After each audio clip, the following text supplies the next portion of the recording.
Ndeye Aram Touré, bonsoir à tous et bienvenue.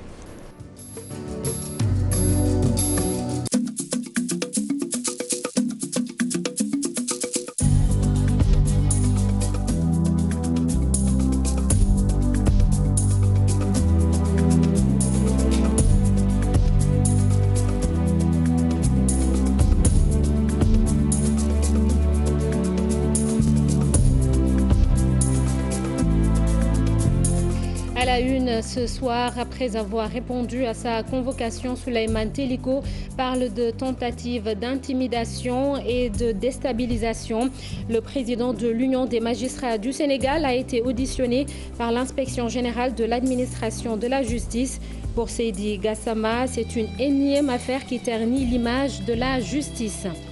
Pas de répit pour la direction du commerce intérieur.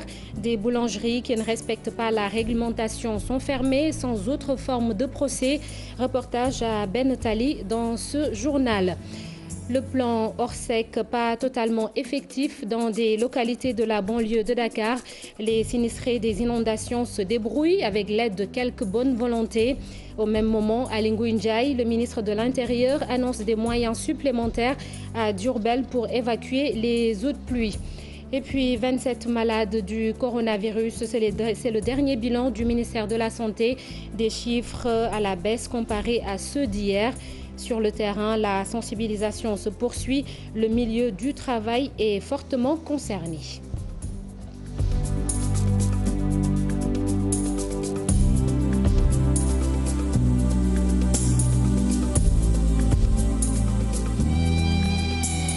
De suivre la TFM, le juge et président de l'Union des magistrats du Sénégal, Souleymane Teliko, a déféré ce vendredi à la convocation de l'inspection générale de l'administration de la justice. Il lui est reproché d'avoir tenu des propos sur l'affaire Khalifa Ababacar Sall dans une émission télé. Souleymane Teliko parle de tentative d'intimidation de la part du garde des Sceaux, mais cela sera sans succès. Nous l'écoutons au micro de Fatima Touré et Mardieng. Parti répondre à la convocation, habité par la confiance et la sérénité de quelqu'un qui n'a absolument rien à se reprocher. Mais j'en suis sorti surtout avec la conviction que cette convocation n'est en définitive qu'une tentative de déstabilisation et d'intimidation. Oui, parce que depuis l'affaire Ngor Diop, vous connaissez le juge de Podor qui a été affecté de manière abusive, à notre avis. Nous avons tous, quand je dis nous, ce sont les magistrats bien sûr, nous avons tous décrypté les signes d'une stratégie de déstabilisation de l'UMS. Et cette velléité de déstabilisation est apparue au grand jour à travers la médiatisation par la cellule de communication du ministère de la Justice de la lettre d'émission de M. Ousmane Kane. Ce qui nous paraît relever d'une intention clairement affichée de déstabiliser notre Union. Et donc, pour nous, cette convocation n'est qu'une tentative qui entre dans le cadre de cette stratégie de déstabilisation. Et je voulais juste dire qu'en ce qui me concerne, cette tentative de déstabilisation est vouée à l'échec, parce que je suis insensible à l'intimidation.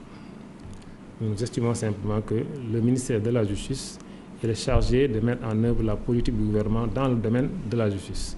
Mais il ne doit pas s'immiscer dans le fonctionnement d'une association. Et de l'avis de Seydi Gassama, le pouvoir veut simplement mettre la pression sur les magistrats. Le directeur exécutif d'Amnesty Sénégal estime que la convocation du président de l'UMS va davantage décrédibiliser la justice sénégalaise. Mais le bon côté reste la relance du débat sur la syndicalisation des magistrats. Al-Hassan Ba et Diafara Ba. Une convocation qui fâche. Seydi Gassama se dit surpris. Parce que Teliko, il est quand même le président de l'Union des magistrats, donc de l'organisation qui regroupe tous les magistrats du Sénégal. Et en tant que tel, si la magistrature est secouée par un certain nombre de questions, il a le droit de se prononcer par rapport à ces questions-là. Une affaire que le garde des Sceaux évite d'aborder, mais le directeur exécutif d'Amnesty Sénégal n'exclut pas son implication dans ce dossier. D'aucuns peuvent dire ce qu'ils veulent. Mais ce qui est certain, c'est que je ne vais pas me prononcer dans cette affaire-là. C'est les juges qui acquittent les juges et le garde des Sceaux que je suis n'a pas à se prononcer là-dessus. Et je vous demande de bien vouloir le comprendre comme ça. Elle va encore décrédibiliser la justice, elle va encore montrer combien le pouvoir est capable de manipuler pour exercer la pression sur les magistrats. Le ministre a dit qu'il n'a rien à voir avec cette convocation, mais on sait très bien que sa main n'est pas loin de cette situation-là. Donc, c'est le pouvoir qui manipule pour faire pression sur l'UMS, pour que l'UMS se taise, fasse profil bas par rapport à toutes ces questions-là, notamment qui aujourd'hui défraient la chronique dans ce pays. Il est temps pour les magistrats d'avoir un syndicat pour une meilleure prise en charge des intérêts matériels et moraux. Vous savez que dans la sous-région, que ce soit au Mali, au Burkina, en Côte d'Ivoire, en France même, puisqu'on aime tout le temps convoquer la France, nous avons des syndicats de magistrats. Au Sénégal, on ne peut pas permettre aux greffiers, aux autres travers de la CID de se syndiquer et dire aux magistrats, vous ne pouvez pas vous syndiquer. Il faut qu'au Sénégal, on apprenne à être au diapason de ce qui se passe dans la sous-région et de ce qui se passe au niveau mondial. Les comités de ressort de Dakar et de Saint-Louis qui se sont réunis ont tous dénoncé cette convocation de Souleymane Teliko qu'ils qualifient d'inédite par l'inspection générale de l'administration de la justice.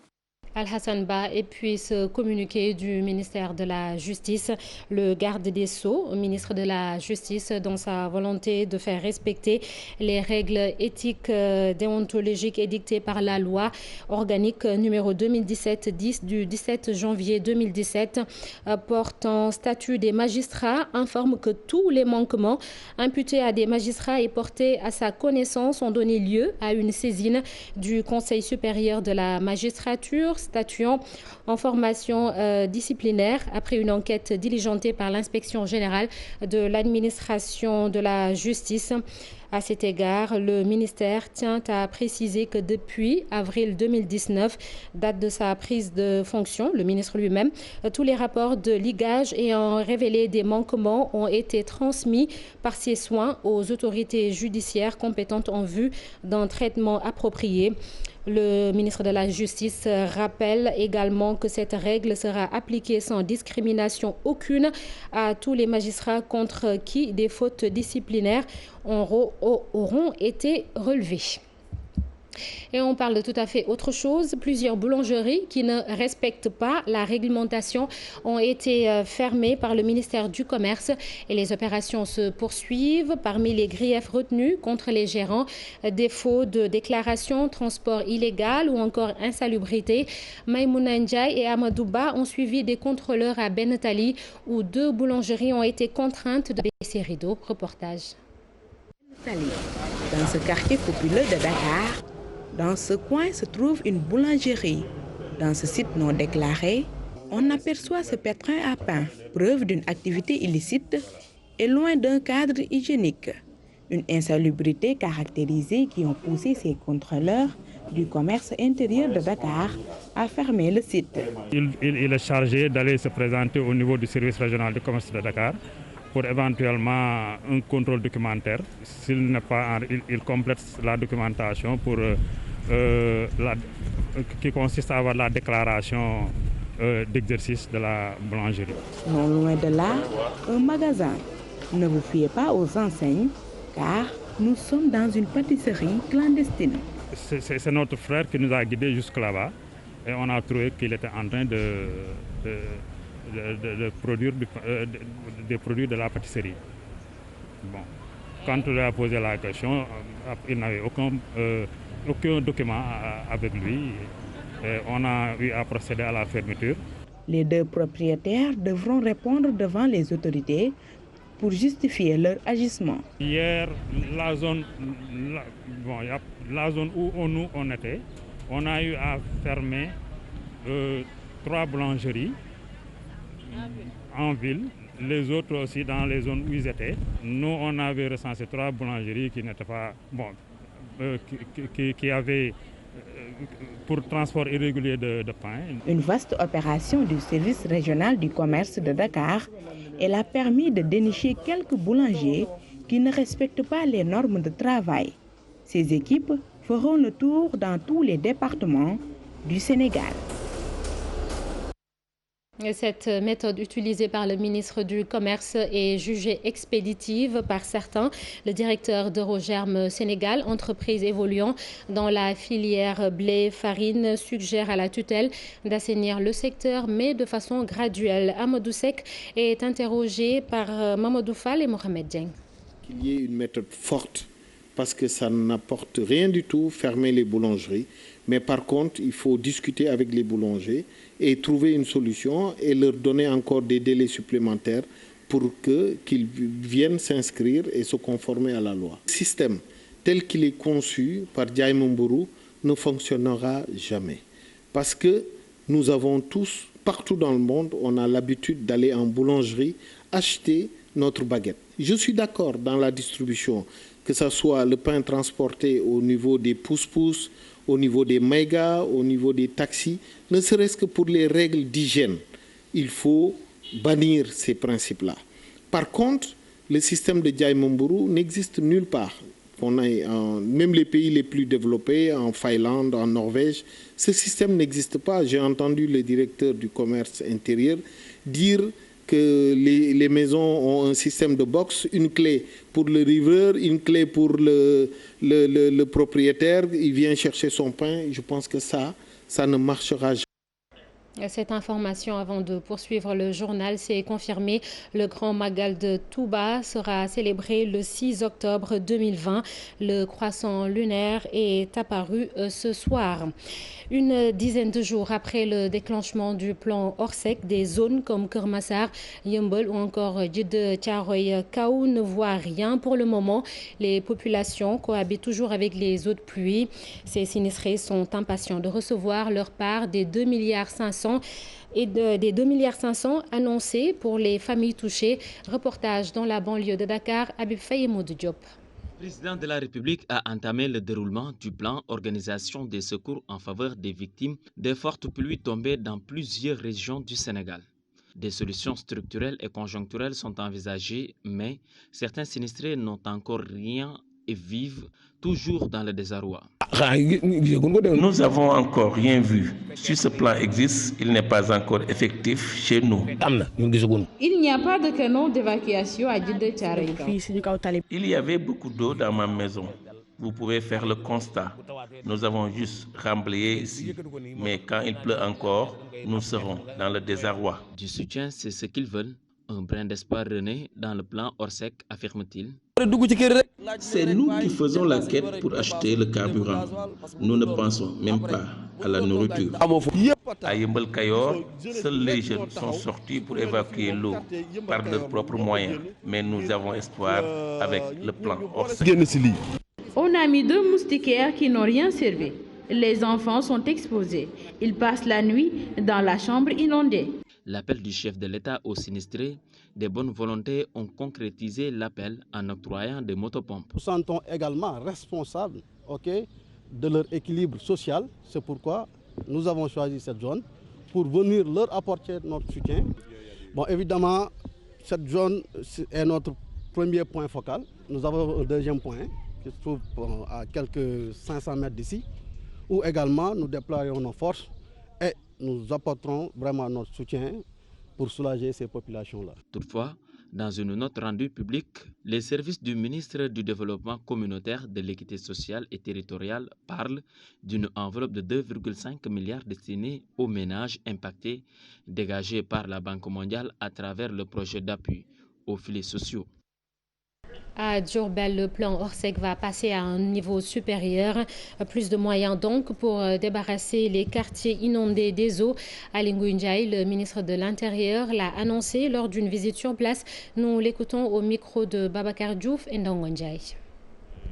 De l'ONAS et également trouver des tentes pour les aider à se loger.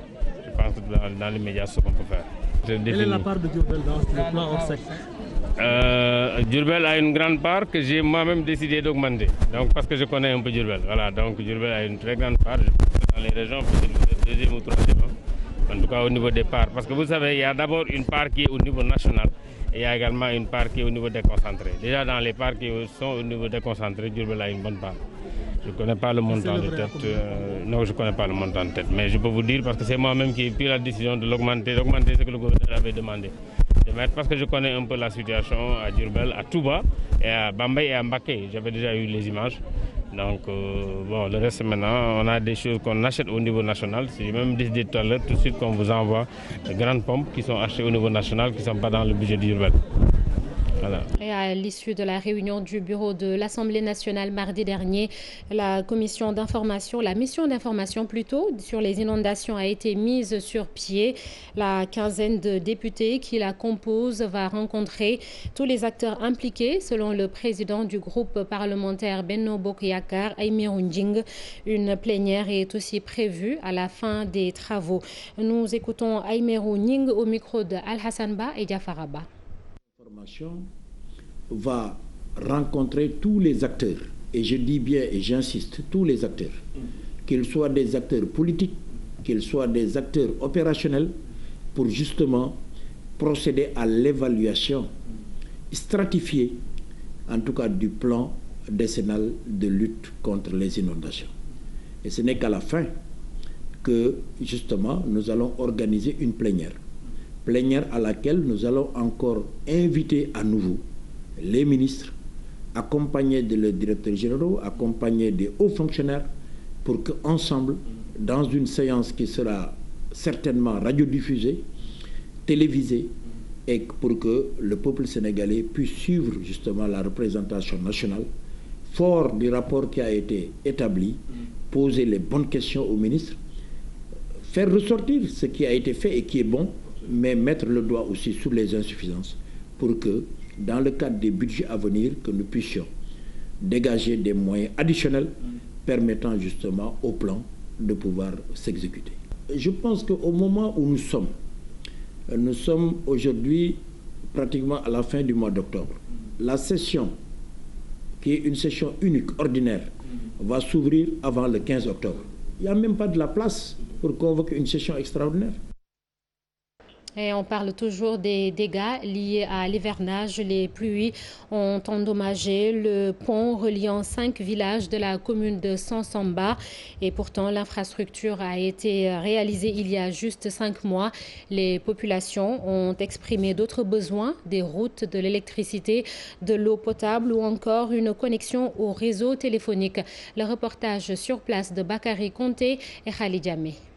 Yacine Tambana Diatandikounda est impraticable. Il est dans un état de dégradation très avancé suite aux fortes pluies enregistrées dans la localité. Les populations se sont organisées pour la réparation de l'infrastructure. Et pourtant, cette piste de production est faite il y a de cela 5 mois seulement. On a des difficultés, surtout le pont qui se trouve entre Tambana et Diatandikounda. Ce pont-là, vraiment, ça nous a fatigués. Ça fait la 5e fois qu'on vient faire des réparations. Maintenant, nous voulons que l'État nous aide, nous donne des appuis pour nous réhabiliter ce pont-là, pour que nous puissions être tranquilles. Parce qu'à chaque fois, quand ça pleut, il faut qu'on vienne encore réparer. Quand ça pleut, il faut qu'on réparer. Et puis, on nous utilise nos propres moyens pour faire ça. On n'a pas d'autres moyens que notre moyen. Nous prenons des charrettes, mais des fois même, il y a des gens qui prennent des motos, mais là, il y a des gros coyous pour venir amener ça ici, pour qu'on puisse réparer. Sinon, la voiture qui faisait aller-retour là ne peut pas passer. Ces populations de Kolin, Yacine Tambana, Diatandikounda, Sansamba, Samakoun réclament aussi de l'eau potable et de l'électricité. Dès mois de mai, tous les puits tarissent. Il faut prendre quelqu'un pour venir recreuser, tu lui payes. Un chef de ménage qui cherche quelque chose à donner à sa famille, il sera obligé, ce qu'il doit donner à la famille, il prend ça et donne ça à quelqu'un pour qu'il puisse venir recreuser la pluie pour qu'il puisse avoir de l'eau. L'eau que nous utilisons même n'est pas de l'eau propre. Des fois, tu vois les maladies diarrhées là, c'est à cause de ce l'eau. L'eau n'est pas propre, l'eau n'est pas filtrée. Le courant, nous avons soif du courant. De Yacine Tambana jusqu'à Koli, jusqu'à Niassène, il n'y a pas un village électrifié. On n'a pas d'électrification. Nous sommes toujours dans l'obscurité. Et maintenant, ça aussi, vraiment, je dis à l'État de nous aider. Pas de réseau téléphonique dans certains villages de cette zone. Ces populations demandent de l'aide du gouvernement dans les plus brefs délais afin de sortir du gouffre. Merci Bakary Konté. Dans le domaine de l'agriculture, voici un concept qui est plutôt bien suivi dans la commune de Koul, c'est à Thiès. Une ASC, un champ. Plusieurs villages ont rivalisé d'ardeur et d'engagement et les cultures se portent bien sur place. Le maire appelle l'État à soutenir ces jeunes déterminés à rester dans leur localité et à les développer. Cheikh Anta Diop, c'est la tire. Dans la commune de Koul, ces villages ont été choisis pour le démarrage du concept Une ASC, un champ. Nous sommes en plein champ. Le stade phénoménologique des plantes se développe très bien. Le rêve devient une réalité pour ces jeunes. Parce que c'était une idée qu'on avait théorisée, on a entré dans la pratique et nous tous nous avons constaté que les jeunes ont mis le paquet pour réussir ce qu'ils ont réussi. Nous avons visité aujourd'hui 2 champs, le champ de l'ASC Kerdembawar, Sak, et le champ de Renaissance de Kouré. Des techniciens de l'agriculture avaient accompagné ces associations sportives et culturelles dans le cadre du projet. Les résultats sont satisfaisants et la dynamique organisationnelle est à saluer. Vous le voyez de visu, de l'arachide qui se développe très bien. On a une bonne germination. Sur l'ensemble des 8 ASC aussi, c'est la même chose. Le maire de Koul, initiateur du programme, se dit prêt à accompagner le processus de pérennisation. C'est ça que je demande. Parce que si vraiment on se limite à cette année-là, on aura échoué. Il faut que ça soit pérennisé et pourquoi pas que ça fasse tache d'huile au niveau national. Et si on réussit à vraiment ceinturer presque tout le Sénégal, le pari de l'autosuffisance alimentaire certainement va être gagné. Plus de 4 hectares ont été emblavés. Ces jeunes de Sak, Gateng, Kourédior espèrent récolter des tonnes d'arachides, de mil et de niébé cette année. Et pendant ce temps, beaucoup de jeunes à Kolda rêvent d'Europe. Et pour maintenir ces jeunes et ceux de 3 autres régions dans le pays, la Chambre de commerce, d'industrie et d'agriculture de Dakar a initié un projet, 400 millions de francs CFA, pour les former et créer des emplois. Kolda, Abdoulaye Diallo. Pourvoyeuse de candidats à l'immigration, la région de Kolda est une zone par excellence de départ massif des jeunes vers l'Eldorado. Kolda est également une région où le manque de qualification professionnelle des jeunes est alarmant, le sous-emploi et le taux de chômage préoccupant. C'est dans ce contexte que la Chambre de commerce, d'industrie et d'agriculture de Dakar, appuyée par l'Union européenne, met en œuvre un projet de renforcement des compétences et de l'employabilité des jeunes. Qu'il me soit également permis de rappeler que l'objectif global du projet Défi Archipelago consiste à augmenter les opportunités d'emploi pour les jeunes chômeurs et migrants de retour dans les 4 régions du Sénégal que j'ai eu à citer tantôt, en vue de contribuer à l'atteinte de ce résultat global. L'objectif spécifique vise à renforcer les compétences techniques et l'employabilité des jeunes bénéficiaires. C'est un projet très important, en ce sens que ces personnes-là, ces franges de la population, sont souvent considérées comme étant des personnes fragiles. Il est nécessaire de leur apporter une assistance, une formation, en quelque sorte faciliter leur accès au marché du travail. Une pareille initiative pourrait permettre à une 60aine de jeunes Koldois de mener des activités génératrices de revenus dans le domaine de l'aquaculture. Pourquoi l'aquaculture? Parce que la région de Kolda est un tout petit peu loin des côtes. Il y a des difficultés d'approvisionnement en poissons, mais également les disponibilités physiques de la région, notamment en termes de vallées, en termes de cours d'eau, font que cette région-là est prédisposée à recevoir des entreprises d'aquaculture. L'ONFP est chargé de former les cibles dans les filières du BTP, des métiers agricoles et dans la technique de transformation des produits agroalimentaires. Et dans ce projet, l'ONFP a la charge de mettre en œuvre des formations qualifiantes qui débouchent sur des titres professionnels. Ce projet, financé à près de 400 millions de francs CFA pour une durée de 28 mois, sera mis en œuvre dans 4 régions que sont Dakar, Kolda, Diourbel et Louga. À présent, ces chiffres du ministère de la Jeunesse en 2019, 200 filles dans les régions de Kolda et Tambacounda ont subi une violence sexuelle. À travers le concept Club de jeunes filles, le ministère sensibilise au mariage et grossesse précoce, un projet largement adopté par des jeunes filles et leurs parents. Une rencontre s'est tenue à Mbour. Abdourahmane Diallo et Mamadou Gueye. Plus de 200 filles des régions de Kolda et Tambacounda ont été victimes de mariages ou de grossesses précoces. Au niveau du sud-est du Sénégal, le taux de fécondité avoisinait presque les 30 à 35%. Rien que si on prend la cible jeune fille. On ajoute à cela les facteurs, en tout cas aggravants, c'est-à-dire que les mariages précoces. C'est-à-dire qu'une fille est là, elle est féconde. Mais si, par exemple, on la donne en mariage, on l'expose déjà à une grossesse. En plus du taux de fécondité assez élevé, la sexualité précoce, c'est les jadots. Tout le monde sait qu'aujourd'hui, qu'on le dise ou pas, les jeunes sont sexuellement actifs. Cette situation a poussé le ministère de la Jeunesse à créer des clubs de jeunes filles ou un pacte communautaire dénommé New Deal. Plus de 8000 filles adhèrent à ce projet. C'est un pacte qui engage autant les jeunes filles que les parents. Les parents s'engagent à ne pas donner leur fille en mariage avant 18 ans et les jeunes filles également s'engagent à ne pas tomber en grossesse avant le mariage. C'est ce qui permet effectivement de réduire le niveau de vulnérabilité de ces jeunes filles-là, qui constitue une des composantes en tout cas de notre cible en tant que ministère de la Jeunesse. Et nous avons été appuyés en cela par l'UNFPA. Les autorités envisagent d'élargir ce pacte dans les différentes régions du pays. Et on s'excuse pour la piètre qualité du son. La Covid-19 a fait un mort selon le dernier bilan établi par le ministère de la Santé. Sur plus de 1150 tests réalisés, 27 sont positifs. C'est environ la moitié des cas enregistrés hier jeudi. Et dans le cadre de la lutte contre le coronavirus en milieu de travail, les centrales syndicales ont reçu du matériel sanitaire destiné aux travailleurs. La distribution va durer un mois, nous dit Eliman Diouf, secrétaire général de la Confédération des syndicats autonomes du Sénégal. Il est au micro de Fatou Bintou Conté et Youssou Baro.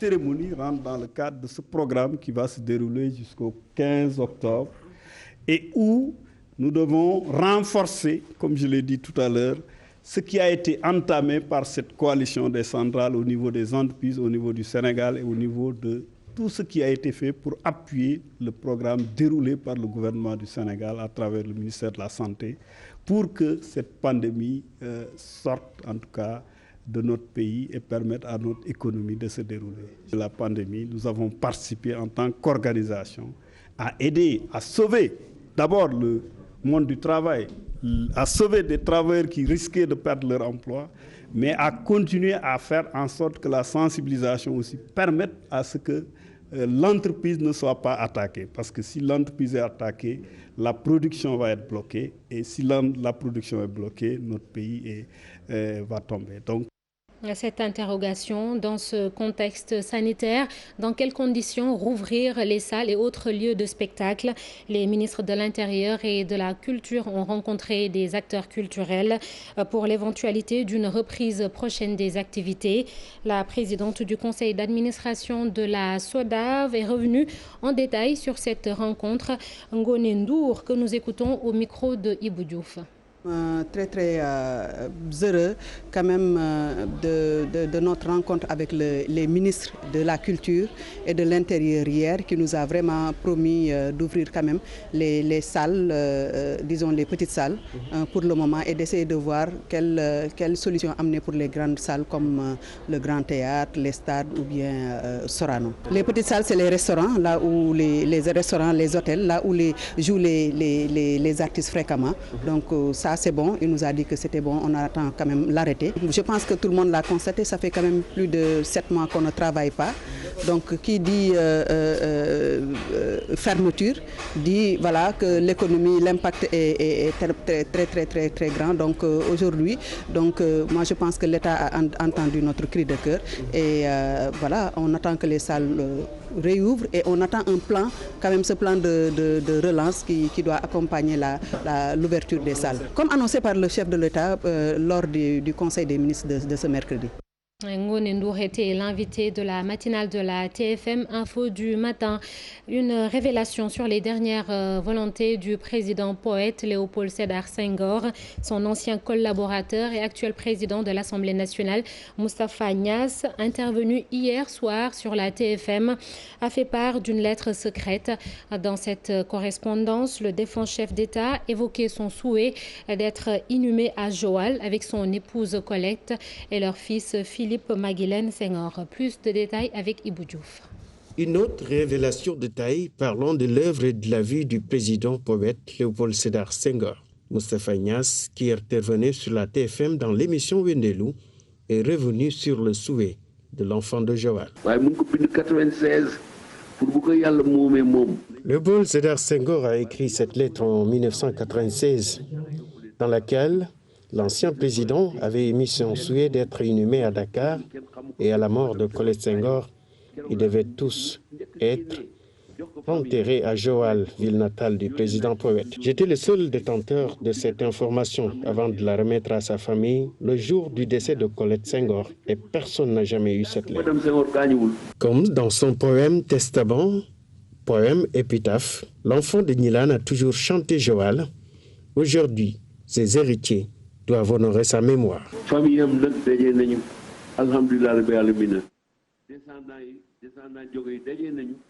La famille de Léopold Sédar Senghor s'est réunie, les descendants de la famille Diogoy également, avec les membres de la fondation Léopold Sédar Senghor pour que les 3 dépouilles soient transférées à Joal.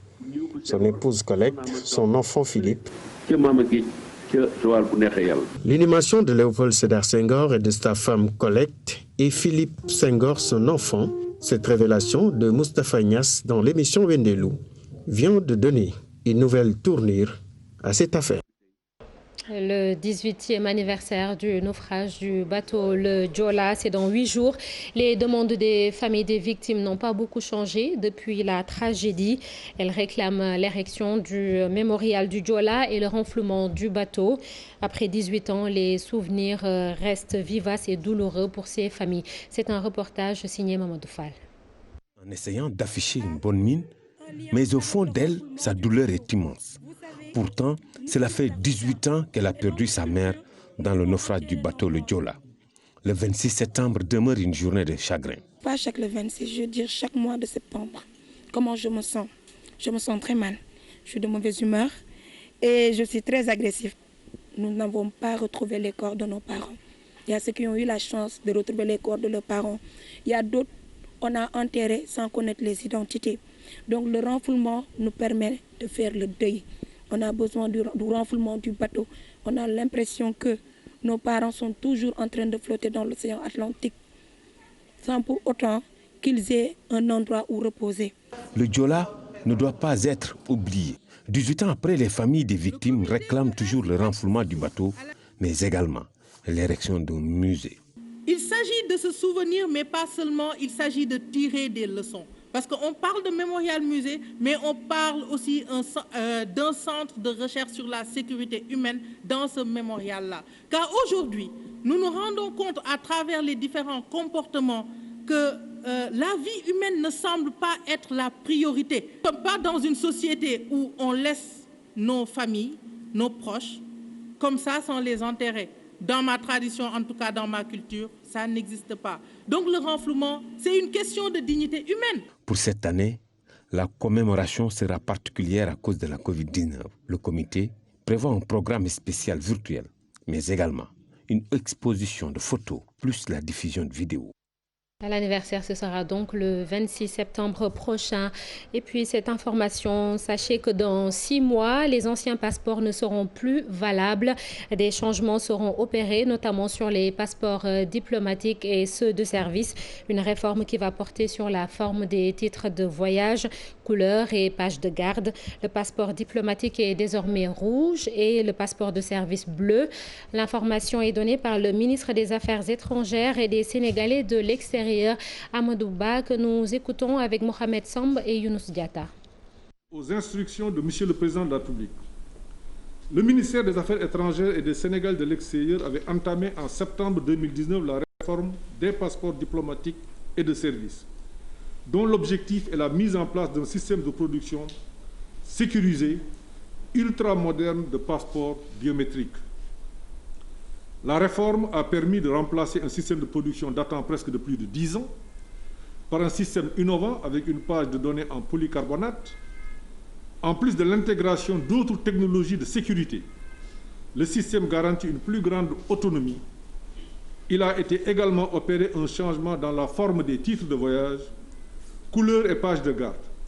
Le passeport diplomatique est désormais rouge et le passeport de service bleu.